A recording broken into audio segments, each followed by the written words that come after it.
Sean Morris here, taking a look at Saturday's $200,000 guaranteed late pick 4 at the Big A. And though this sequence lacks a stakes race, it could be one of the best pick 4s we've had on a Saturday here. Just up and down, great racing, competitive races, and hopefully at the end of the day, you're going to get paid if you're right about this sequence, because again, there's just a lot of different options in each of these legs. And kicking it off, we're going to look at a $10,000 claimer going 6 furlongs on the inner track. And this was actually a bring back from last Saturday. It was closing out last Saturday's pick 4. Now it's going to kick it off. And I think we got to start talking about Buckleberry Gray, who's just paired up 70 buyers in his last 2 starts. But I think both of those races are better than they appear on paper. And he seems to be in good form right now for Mike Pino, who's having a very strong meet. I think this is a nice, logical horse in a race that should help set up his kick. Beyond him, I think you got to incorporate Nevada Kid, too. He's finally seems to be rounding back into the form we saw 2 years ago. And actually, he was a pretty good runner 2 years ago. He is sprinting now. I mean, before he was going a little longer. He's back to sprinting, but he's coming out of a strong race, and I thought he had a little bit of trouble in there. 2 other horses you have to pay attention to are both mired on the AE list, but should either of them get in, I think they have a strong chance, and that's In the Beat and American Progress. In the Beat won at this level last time. I thought that was a very strong field for the level, so he merits a lot of consideration, as well as American Progress, who's taken a drop for Linda Rice. Typically, you want to be a little skeptical of horses taking a drop for Linda, but this one just seems to be sensible. He was just outmatched last time, and I think he could be very, very competitive at this level. Moving on to race 8, and this is a starter allowance race going 1 1/16. And this field is, again, the theme of this sequence. Very competitive, a lot of different ways to go.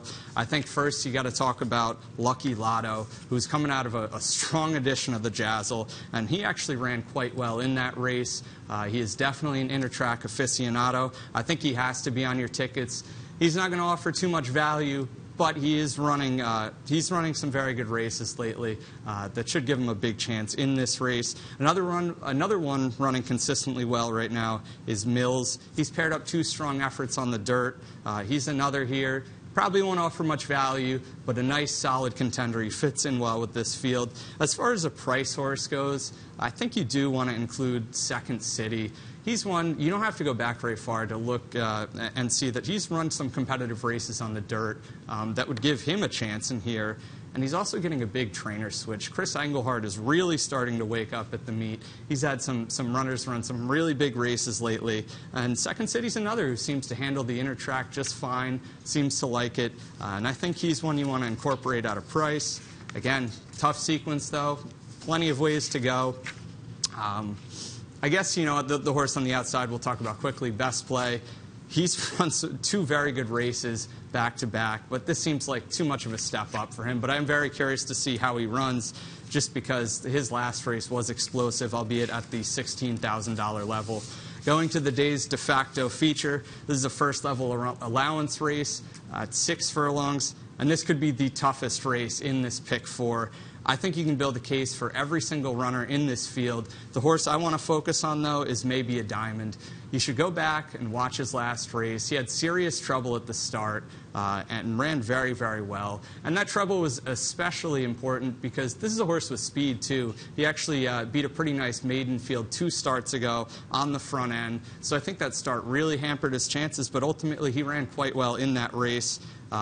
Beyond him, Here's Sir proved his race 2 back wasn't just a with the bias win. I thought he ran well last time. He deserves a big look in this race. Power Nap, he absolutely exploded last time. That was a non-winners of 3 claiming race. But I'm very curious to see what we get out of him. He's a very intriguing player in this race. He drew the rail. I don't know what that means for him. He doesn't have too much early speed, but should be able to be in touch, work out a good trip for himself. And then as far as the price horse goes, the horse immediately to Power Nap's outside, Fury of the Norseman. I think he merits a lot of consideration in this race, too. For trainer Steve Klaseris, it's got to be a little frustrating because it's a little murky what this horse wants to do exactly. He's had him going long on turf, long on dirt, sprinting on dirt. I think he's best as a dirt sprinter, and if you go back to his race on October 17th, it is 4 starts ago, but he ran very, very well against a good field. He just had a lot of trouble at the break that day and finished up well. I think that race, if he can get back to it, puts him very much in the mix here, and he's going to offer generous odds just because he's a little dirtied up at this point. Again, a lot of different ways to go in this race. Going to close it out with a New York bred maiden special weight going 6 furlongs. The horse you have to focus on here is Gaming, but he's had his chances at this point. He is exiting a New York Stallion Series race. But again, he's had 5 tries now, 4 against maiden special weight company, and 2 back. I mean, he had things pretty much his own way. He was beat by what at the time seemed like a pretty nice first-time starter in Fuman Newman, but that race is looking a little suspect in retrospect now. So maybe you want to take some shots against Gaming in this race. And I think you have 2 horses that you can build a solid case for. One is the second-time starter, Fleeting Gold. He's exiting a $25,000 maiden claimer. But watch his race, too, because he ran very, very well. He was steadied shortly after the start, wide around the turn, stayed on very well that day. Jeffrey Englehart, we've seen his horses running very, very well at the meet. So I think this one, adding Lasix, is going to be very live second time out, even though he is jumping up in class considerably. And then Indian Soldier is another one worth your attention.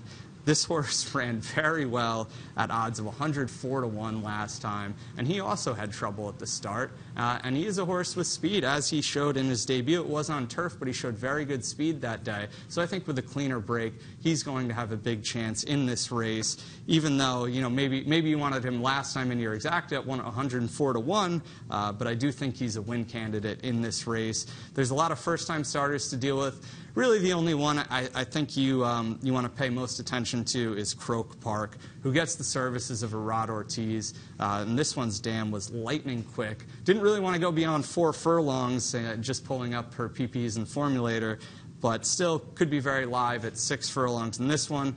And then the rest of the firsters, they're just kind of trained by trainers who excel second time out. And I would be surprised, given their pedigrees, to see them have success in their debuts. But we'll see. Again, I think you can't go wrong if you're using some combination of Gaming and Fleeting Gold and Indian Soldier. That's what I got for this pick 4. Again, $200,000 guaranteed, and it's a tough one. Good luck if you're playing.